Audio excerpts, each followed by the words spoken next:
মাদ্রাসা service কমিশনের final result দিয়ে দিয়েছে। কারা কারা চাকরি পেল, কোন কোন সাবজেক্টের ফাইনাল রেজাল্ট দিয়েছে তোমরা দেখে নাও।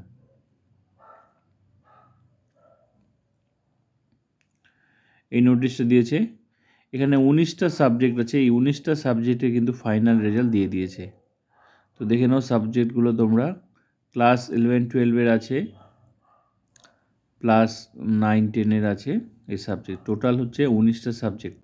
এবার দেখে নেব কারা চাকরি পেল। প্রথমে আমরা দেখব হিস্ট্রি 9-10, এরা কিন্তু এমপ্যানেলড হয়ে গেছে, ঠিক আছে, ফাইনাল মেরিট লিস্ট, ফাইনাল প্যানেলে নাম ওঠা মানে চাকরি কনফার্ম।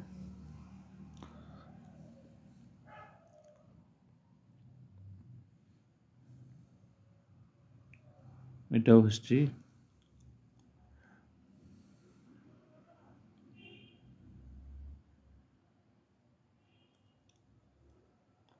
তোমরা এইভাবে বাকি প্রত্যেকটা সাবজেক্ট তোমরা দেখে নেবে ওয়েবসাইট ভিজিট করে। এবার হচ্ছে ক্লাস 11-12 পলিটিক্যাল সায়েন্স।